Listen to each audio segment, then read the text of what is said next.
Stephen A. I got Denver. I would love for Miami to win game 2, but I doubt it. I got Denver winning game 2. And what I am praying for is that Miami at least make sure it's competitive and give us a reason to believe they're going to win games 3 and 4. That's what I'm hoping to see from Miami in game 2. They ain't walking out of the Mile High City tying this series 1-1. I think they lose game 2.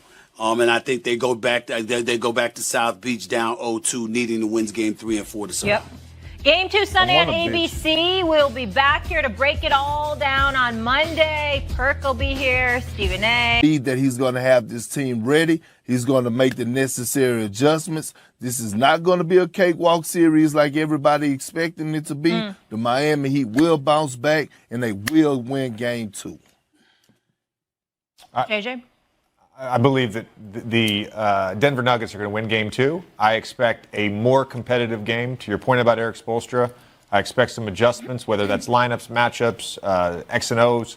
They're going to figure it out. I expect a better Jimmy Butler game. I just think with the size, the two-man game with Jokic and Murray, the fact that Denver did not even shoot the ball well in game 1, too much for them in game 2. And look, I said this on Wednesday.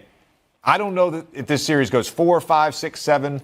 I expect this series to be competitive, and I expect Heat's game plan fell apart in their hands in the first few minutes of the game because of the Nuggets' size and Jokic's greatness. And so, look for them to roll the dice a little bit and play more zone with Jokic out there starting on Sunday. You know, one of the things that really stood out when you're watching that game play out is something that was different from the Eastern Conference Finals. Okay, Caleb Martin wasn't there, and he was not helping the team, but we didn't see Jimmy Butler go to the free throw line. A stunning thing. We didn't see the Heat players and their starters go to the free throw line. When you watch this and you watch playoff basketball, this is stunning, guys. 2 free throw attempts in game 1, the fewest in a playoff game in NBA history. Meanwhile, the Nuggets committed only...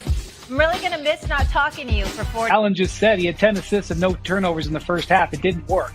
So in the fourth quarter, they did something that they didn't want to do, which was play zone when Jokic was on the court. They were afraid of Jokic in the zone because the way you beat a zone is get the ball to the middle with a playmaker. Well, he's maybe one of the best middle playmakers in the history of the sport.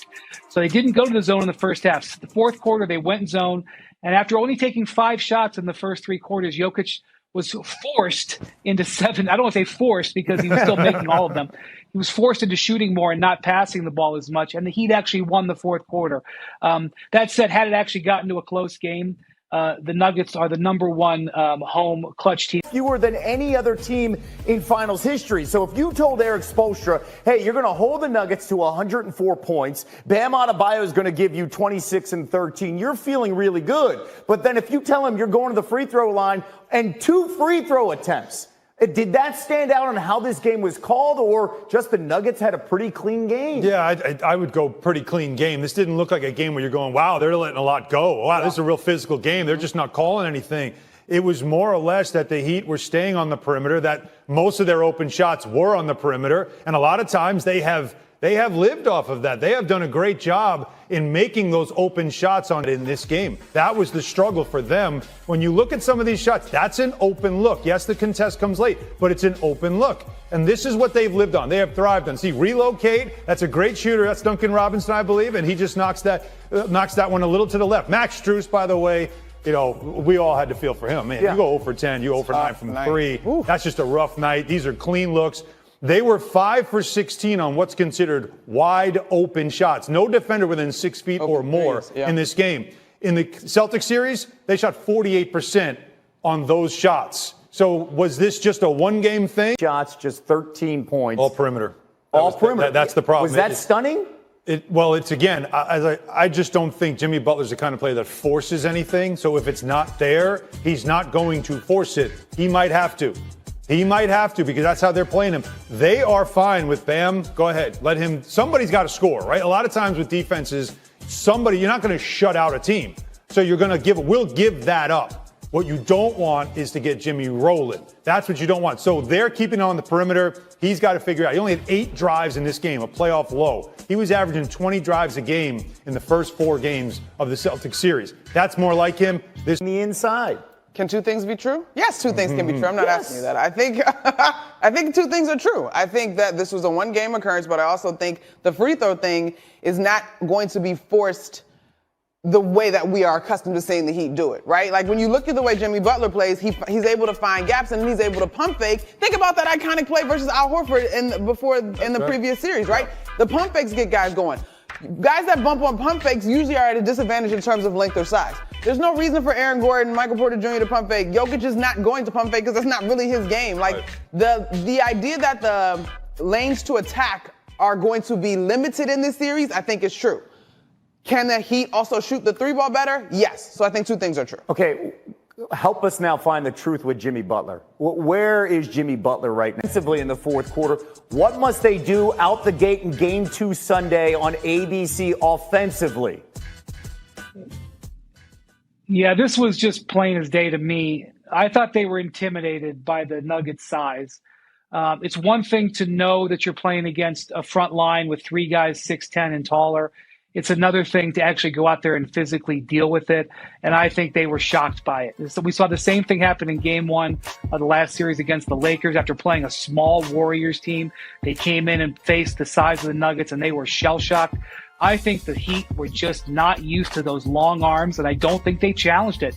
Butler, a player of his mental strength, was intimidated. But if you watch the way that they, lack of attack there, that's what happened. And so the Heat may have to consider lineup changes to fight size with size, but they're going to have to challenge the size. They weren't even challenging. The referees didn't even have to make that many 50-50 calls because there was very little contact. That is so stunning, what Wendy just said. They were intimidated, and they were not challenging. We're talking about a Heat identity throughout this entire playoffs where they don't back down, and everybody follows Jimmy Butler about not backing down. You know that Michael Malone and company definitely learned something from the Boston Celtics. When Boston was throwing out, obviously, Al Horford, you had Robert Williams, you had those guys out there, length against Jimmy Butler. They've got length for days. They know that, and they can put that wall up against him.